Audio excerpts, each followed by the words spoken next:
Apparently the highest ranking person in the Treasury, David Lebrick, he resigned rather than comply with Doge for access to audit where they spent trillions of dollars a year.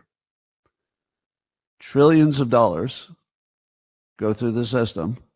And as soon as Doge said, can we see what's in there, see where the money went, the person in charge quit. Now, I don't know how that could be more damning. The only thing that would be more damning is if they've already left the country to a country with no extradition. But let me tell you a universal truth. One of the things we learned in this story, allegedly, is that there was never any audit to money requests that went through the Treasury. They simply said yes to everything.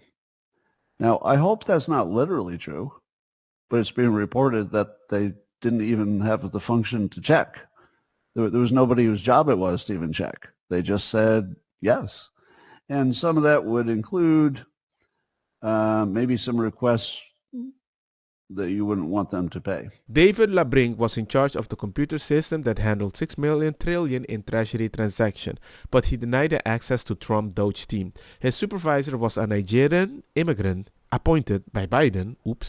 David Labrinck resigned 2 weeks ago. Interesting timing. Yeah, that's very suspicious. Through USAID over the past several years, these are some of the insane priorities that organization has been spending money on. $1.5 million to advance DEI in Serbia's workplaces, $70,000 for a production of a DEI musical in Ireland, $47,000 for a transgender opera in Colombia, $32,000 for a transgender comic book in Peru.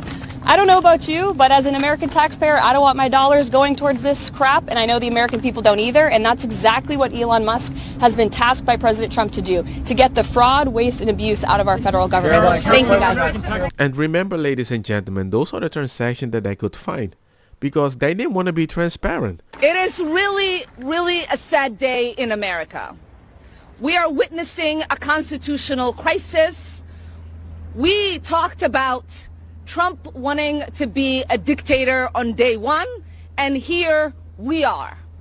This is what the beginning of dictatorship looks like. Because we want to know where you're getting the money from, how you're using the money, so we're sure you're not money laundering.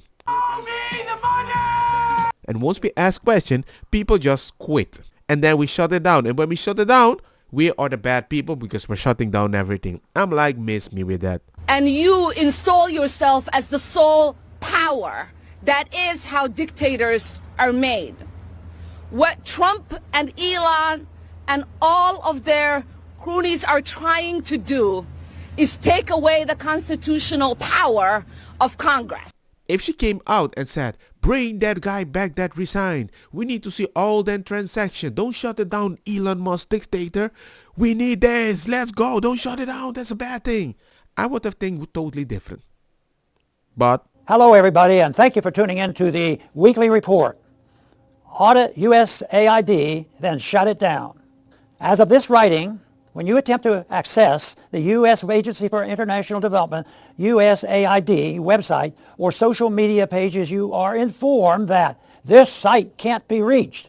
The media reports that the new Trump administration has not only frozen USAID activities, but may be planning on bringing it back under control of the U.S. State Department. Other reports, including statements by Elon Musk, suggest that it will be closed completely. If true, the closing of USAID may be one of the most significant changes President Trump has made among the many dramatic actions in his first couple of weeks in office. Many Americans may still have the idea that USAID is a government agency delivering relief at disaster site overseas. I don't want to be paranoid. Think about the Netflix movie already in my head. But it kind of reminds me how CIA might have gone to different governments and toppled the government if they didn't like it. You'll remember the bags of rice or grain with the USAID logo on them. But that is not USAID. USAID is a key component of the U.S. government's regime change operations worldwide. USAID spends billions of dollars every year propping up NGOs overseas that function as shadow governments, eating away at elected governments that the U.S. interventionists want to overthrow. I'm a pattern recognition expert. Behind most U.S. foreign policy disasters overseas, you will see the fingerprints of USAID. From Ukraine to Georgia and far beyond, USAID is meddling in the internal affairs of foreign countries, something that would infuriate Americans if it was happening to us. When President Trump ordered a 90-day pause in USAID activities, we quickly learned just how pernicious the agency really is. The U.S. media reported that Ukrainian press outlets were scrambling to keep their doors open when the U.S. dollar stopped flowing. It is reported that 90% of the media outlets are funded by the U.S. government. Look at me, sure. I'm the captain now. Oh my God. I hate being right. This means that there is virtually no independent media in Ukraine. Only fake news outlets willing to toe the U.S. administration's propaganda line. Does anyone think these wholly U.S.-funded news outlets would ever publish a story that the U.S. government did not want published? This is plainly immoral, but it is also dangerous. Most U.S. mainstream media stories about Ukraine have their origin in the reporting of the local media. From battlefield news to casualties to the state of the Ukrainian military, the news from Ukraine is being written by U.S. government-backed media outlets and then picked up by U.S. and other Western media. People think about it. They put a 90-day stop. The news channels started dropping out. Help me, I'm poor. That proves to you that they can only work if they produce the news that is accepted by U.S. It is a closed propaganda loop that not only propagandizes the U.S. citizens but also feeds false information into U.S. government outlets, such as Congress, that rely on mainstream U.S. media reporting for their news on Ukraine. No wonder so many in Washington continue to support this hopeless war. But USAID is not just the business of disinformation. Elon Musk recently reported a New York Post article on X reporting that USAID bundled $53 million to Echo Health Alliance to support gain-of-function to Echo Health Alliance to support gain-of-function research on coronavirus at the Wuhan lab. I did not detect this pattern. Did USAID help fund COVID? Americans have a right to know. In natural catastrophes overseas, Americans have shown themselves to be extremely generous. Private volunteer assistance organizations can most effectively assist victims of disasters worldwide. USAID needs a full and transparent audit.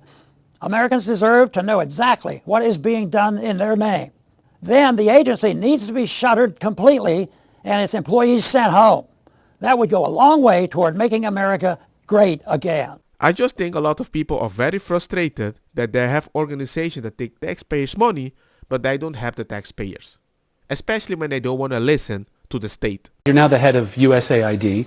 The head of Doge, Elon Musk, called USAID a criminal organization and added that it is time for it to die. Do you agree with that? They have basically evolved into an agency that believes that they're not even a U.S. government agency, that they are a global charity, that they take the taxpayer money and they spend it as a global charity, irrespective of whether it is in the national interest or not in the national interest. One of the most common complaints you will get if you go to embassies around the world from State Department officials and ambassadors and the like is USAID is not only not cooperative, they undermine the work that we're doing in that country. They are supporting programs that upset the host government for whom we're trying to work with on a broader scale and so forth. So they're completely unresponsive. They just don't consider that they work for the U.S. They just think they're a global entity and that their master is the globe and not the United States. And that's not what the statute says, and that's not sustainable. Can it be reformed or does it need to die? Well, that was always the goal, was to reform it. But now we have rank insubordination. Now we have basically an active effort where their basic attitude is we don't work for anyone. We work for ourselves. No agency of government can tell us what to do. I mean, even Zelensky said in the interview, 58% of the money that you sent to me, I never received it. Yeah, we need transparency. I think that is very important. Don't get me wrong, ako sa kita bong, put the fire na mi blonde, kush hash, purple skunk, criollo, colombici, jam, jam, turlo, keta, verdeta, welcome.